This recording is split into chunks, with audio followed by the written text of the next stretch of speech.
እኔም እንደዚህ እንዴ ኧረ ሰላም ነበር እኮ ልጁ በእግዚአብሔር ሲስቅ ምን ሲል ጥሩ ማንነቱን እንደ ልጅ ፍንድቅድቅ ያለ ልጅ ነበር። ሰላም ጤና ይስጥልኝ። እንዴት ናችሁ? እኔ በጣም ደህና ነኝ፣ እግዚአብሔር ይመስገን። ዛሬ ሩታና አብርሽ አስፈላጊና ወሳኝ ውሳኔ ወስነዋል።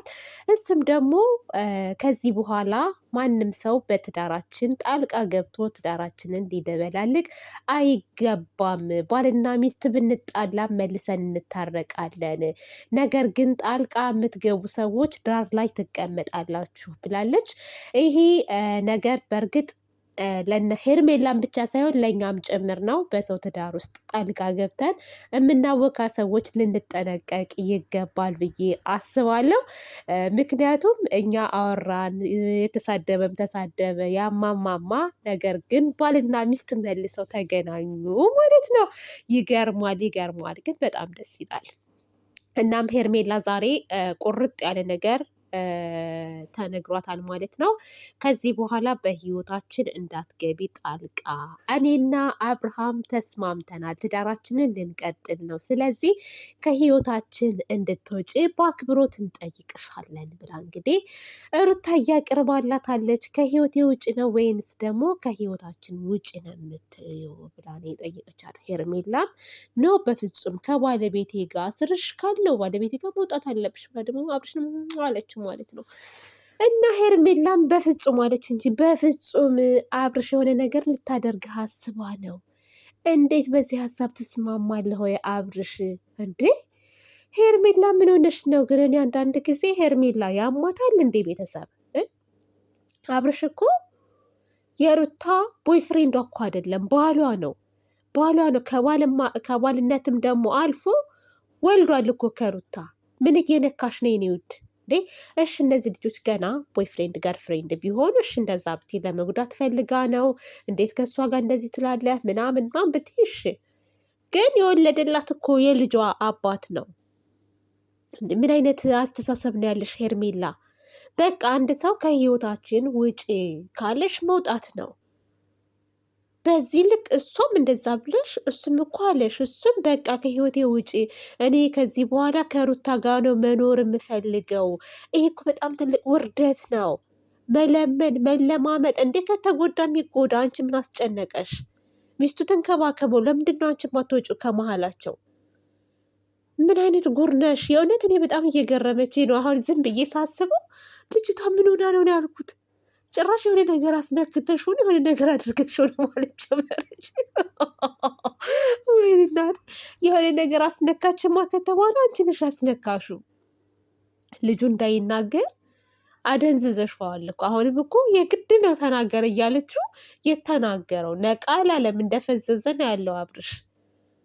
እንዲህ ካስነካሹም እኮ አንቺ ነሽ አስነካሹ የምትባየው እንጂ ምን እሷ የባሏ አይደለ እንዲህ ምናምን ጠብላ ነው የምታስነካው የልጇን አባት። ሲቀጥል እኮ ራሷ ፈልጋ ፈቅዳ ምን ብላ ነው እዚህ ደረጃ የደረሱት? አስገድደው አይደለም፣ ተፈቃቅደው ተፈቃቅረው ተዋደው ነው። እና በዚህ ሰዓት ደግሞ በቃ ተጣሉ፣ ተታረቁ። ባልና ሚስት እኮ ይጣላሉ፣ ይለያያሉ፣ መልሰው ይገናኛሉ፣ ይታረቃሉ። በመሀልም ልጅ አለ የሚያስታርቃቸው ማለት ነው። ስለዚህ ሄርሜላ በቃ ውጭ ከተባልሽ ውጭ ነው። ምንድን ነው በዚህ ልክ ችክ ማለት? እኔ እንደውም እኮ አቤላን ያዡ ብዬሽ ነበር። አቤላ ለአንቺ ያዋጣሻል። እንደውም ጥሩ ልጅ ነው። እንደውም ሰብሰብ ብሎ የሰው ትዳር ከመዘበራረቅ ሁለታችሁም አንድ ብትሆኑ መልካም ነው ብዬ ነው የማስበው። በቃ ውጭ ልሳምህ እንትን ልበል ምናምን በጣም ነው የሚያስጠላው። እኔ ልንገራችሁ፣ አንድን ሰው ልወደው መውደድ ሁሉንም ሰው ትወዳላችሁ ማለት ትዳሩንም ትዳር የሌለውንም ያለውንም ምንም ትወዳላችሁ። ግን ልታፈቅሩት የምትችሉ ሰው እኔ በበኩል የማፈቅረው እዛ ጋር ሚስት እያለው እያወቅኩ ላፈቅረው አልችልም። ፍቅረኛዬ እኔን ትቶ ሌላ ሴት ጋር ሄዶ ካገባው ማለት ነው የምወደው የማፈቅረው ፍቅረኛዬ አክንትፍ ብዬ ነው የማወጣው፣ ካገባ ማለት ነው። ካላገባ ግን ብቻውን ከሆነ ግን ለምን የሚለው ጥያቄ አለ ምናምን ብዙ ነገሮችን እንትን ልል እችላለሁ። ከዛ ውጭ ግን ትዳር ከያዘ ምን ይሰራልኛል? የተያዘ ወንድ ለምንድን ነው ግን የምትወዱት? አንዳንዶቹ ትወዳላችሁ በቃ የሰው ባል የሰው ነው። አይጠቅምም እኮ አይጠቅምም። የእውነት ሄርሜላ እንደው አብርሽ አሁን እንደው ሩታን አልፈልግም ብሎ አንቺ ጋር ቢመጣ አንድ ቤት መኖር ብትጀምሩ ማለት ነው አንድ ቀን ጥሎሽ እንደሚሄድ አታውቂም ወደ ሚስቱ። ያንን ለምንድን ነው የማታስቡት? እና በቃ የሰው ነገር የሰው ነው ሲጀመር እና ከህይወታቸው ውጭ የላቸው። በቃ ልጃቸውን ያሳድጉ በሰላም በፍቅር ታያቸው። በቃ ይሄ እንክብካቤ ምናምን ለምትዩ ነገር እንደ ሩታ አብርሽን የተንከባከበው የለም። በደንብ አድርጋ የተንከባከበችው ድሮ ጀምራ። አሁን ደግሞ ብሶባታል ጭራሽ። በቃ የምፈልገውን ነገር እየሆንኩ ነው ብላለች። እየሆነችም ነው እየሆነችለትም ነው። በነገራችን ላይ ጉንፋን ይዞኛል ቤተሰብ። አፍንጫዬን ፍን አድርጎኛል። ይቅርታ። በአፍንጫዬም ነው የምተነፍሰው። በአፍንጫዬም ነው የሚያስተነፍሰኝ። ብርዱ ይሁን ምን ይሁን አላውቅም። እና በቃ ታያቸው፣ ጥሩ ጊዜ ያሳልፉ። እስኪ ጥሩ ጊዜ፣ ደስ የሚል ጊዜ ያሳልፉ። 9 ወር ነው ስንት ወር ሙሉ እኮ በቃ ተለጥፈሽ አስቸገርሽ። እና ሄርሜላ ተከበሪ፣ እንደ ሴትነትሽ ተከበሪ። ሴት ልጅ ስትከበር ነው እኔ በጣም ደስ የሚለኝ ማለት ነው። እና ተከበሪ፣ ውጭ በቃ ከመሀላቸው ውጭ ይኑሩበት እነሱ። ይችን እንደው 10-15 ጊዜ መግረፍ ነበር፣ ግርፍ ማድረግ። መገረፍ የአማራት ሴት ናት በነገራችን ላይ። እና አብርሽ ደግሞ እኔ አብርሽ ለምን እንደማይነቃ ነው ግራ ያገባኝ። ኮስተር በል አትፍዘዝ እያልኩት ነው። ምን ሆኖ ነው ልጁ? ተናገራት። የሆነት አሁን አታቆምም። በነገራችን ላይ ሄርሜላ አታቆምም። አብርሽ ኮስተር ብለህ አሁንም ካልተናገርካት ሩታ ተናገር እያለች ነው የምትናገረው። ግን ኖ በቃ እንዴት ብዬ ልንገር? በቃ ሄርሜላ በቃ ውጭልኝ ከህይወት። እኔ ተሳስቻለሁ። ከአንቺ ጋር የተገናኘው ጊዜ ከአንቺ ጋር ያሳለፍኩት ጊዜ ራሱ ትልቅ ስህተት ነው በላት። አሁን እሷ በተቸገርክ ጊዜ በተጎዳ ጊዜ ባብሬህ ነበርኩ፣ እንዴት አሁን አንተ ጥላዬን ትሄዳለህ ምናምን። እሱን በቃ እንደ ውለታ ከቆጠረች አንተም እንደ ውለታ የሆነ ነገር አድርግላት። በቃ አለቀ። ከዛ ውጭ ግን ይሄ በፍቅር በእንትን የሚባል ነገር አቁም በቃ። አሁንም ቁርጥ ያለ ውሳኔ አልወሰንክም አንተ። ሩታ ስላለች ብቻ ሳይሆን ማለት ነው ከአይምሮ ከልብህ አስበህ መናገር አለብህ። እሷ ትጎዳለች እንዴት ትላለች ምናምን አትበል። በቃ አርቃት። እውነት እኔ እንደዛ ነው የምለው በነገራችን ላይ። እና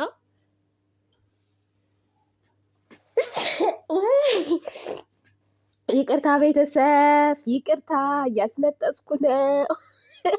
ሚዩት እስከማደርግ ራሱ አልጠበቀኝም ማስነጠሱ። ይቅርታ። አሁንም ልደግመው ነው። ቆይ አይ በደንብ አድርጌ አስነጥሽ ይመጥቻለሁ። ምንላት ውዶቼ ማሮቼ በስላሴ ስም አልቻልኩም። በቃ ቪዲዮ ላቁመው። ሰሞኑን ኃይለኛ ቅዝቃዜ ነው ያለው። በነገራችን ላይ ራሳችሁን ጠብቁ። የእውነት ነው የምላችሁ። ካልሲ ምናምን በቃ ጃኬት ምናምን ደርቡ እህቶቼ፣ በስደት ላይ ያላችሁ በጣም ነው የሚበርደው። እኔ እንደውም እኮ አልወጣም፣ ግን በስመ አብ ከባድ ነው ግን። እና እንደዛ ነው። ለማንኛውም ማለት ነው የኔ ምርጦች፣ የኔ ምርጦች ደግሞ አንድ ነገር መናገር የምፈልገው ነገር አለና ትግራይ ክልል በጣም ብዙ እናቶች ማለት ነው ህጻናት በረሃብ እየተሰቃዩ ነው ያሉት። እንደዚሁም ደግሞ ደብረ ብርሃን ላይም በረሃብ በጦርነቱ ምክንያት እየተሰቃዩ ያሉና ምንችለውን የአቅማችንን ማድረግ የምንችል እናድርግ። ማድረግ ማንችል ደግሞ ለሚያደርግ አካል ሼር እናደርግ ማለት ነው። እና በጣም ያሳዝናሉ የእውነት።